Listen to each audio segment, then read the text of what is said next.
너희는 맛보고 눈여겨보아라. 주님께서 얼마나 좋으신지. 행복하여라 그분께 피신하는 사람. 안녕하십니까? 오늘은 시편 34편에 대해서 알아보도록 하겠습니다. 34편은 일반적으로 감사시편으로 분류되지만 의인과 악인을 대조하고 교훈적인 요소가 두드러지는 점으로 보아 교훈적 감사시편으로 볼 수도 있습니다.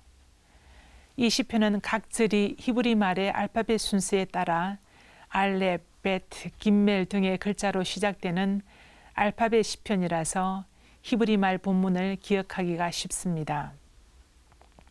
이 시인에게 하느님은 선하신 분이십니다.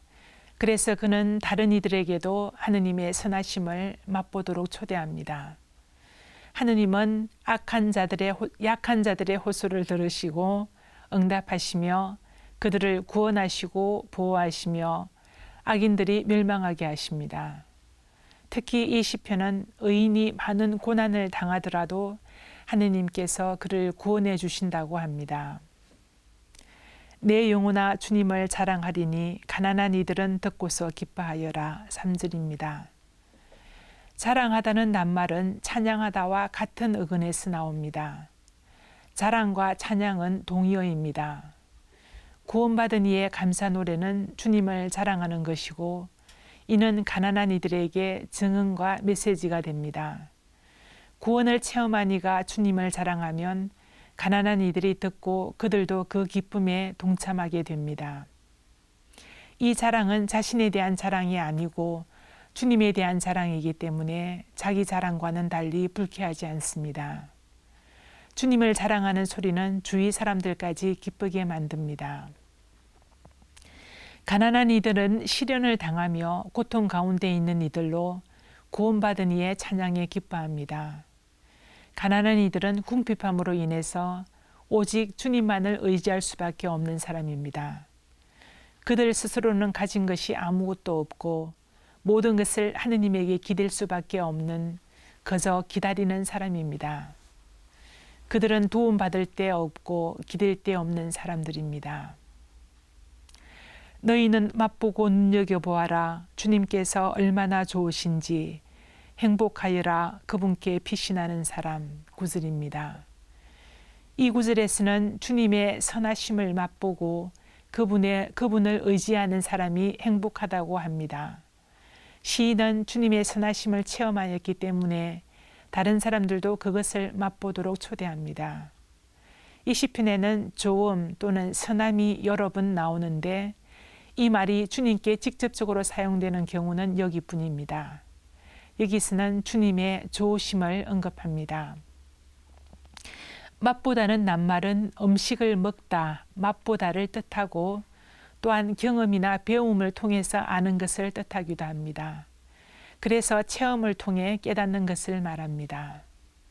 눈여겨보다로 번역된 말은 단순히 보다라는 뜻에서 의미가 확장되어 인지하다, 의식하다, 알다, 주시하다, 고찰하다는 등의 뜻이 있습니다. 그러므로 맛보고 눈여겨보아라고 하는 표현은 하느님의 선하심을 직접적으로 경험하여 알게 된 시인이 다른 사람들에게 그것을 맛보아 알 것을 권유하고 있는 것입니다. 아이들아 와서 내 말을 들으라. 너희에게 주님 경외함을 가르쳐주마. 12절입니다. 이 구절은 교훈적인 어조를 띱니다. 시인은 지혜교사로서 주님 경외함을 가르치겠다고 합니다.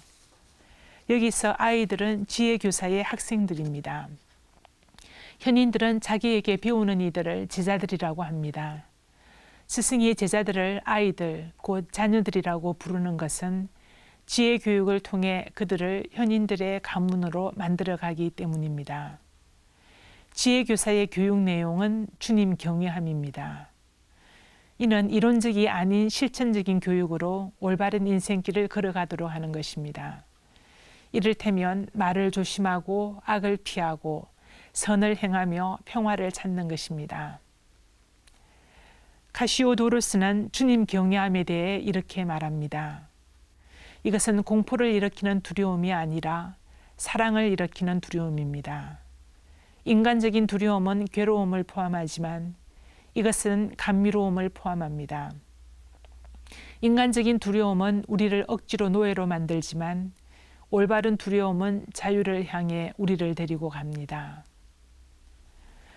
의인의 불행이 많을지라도 주님께서는 그 모든 것에서 그를 구하시리라. 20절입니다. 현실적으로 볼 때 의인에게 어려움이 많습니다. 의인이 위기와 시련을 모면하게 될 것이라는 보장은 없습니다. 사실 의인이 악인보다 더 큰 고통을 겪습니다. 그렇지만 의인은 악인과는 다른 차원에서 고통을 받습니다. 왜냐하면 의인의 삶과 길은 다른 이들과 다르기 때문입니다. 그는 이 세상 안에 하느님의 의식을 가져옵니다. 그래서 하느님이 이 세상에서 고통받으시듯이 그도 고통에 찬 삶을 살아갑니다. 그러나 주님께서는 그 모든 것에서 그를 구원하십니다.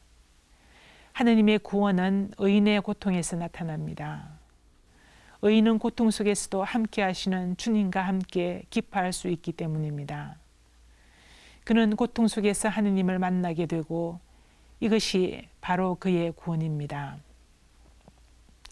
시편 34편의 시인은 자신의 경험을 바탕으로 사람들에게 하느님의 선하심을 맛보도록 초대하고 있습니다.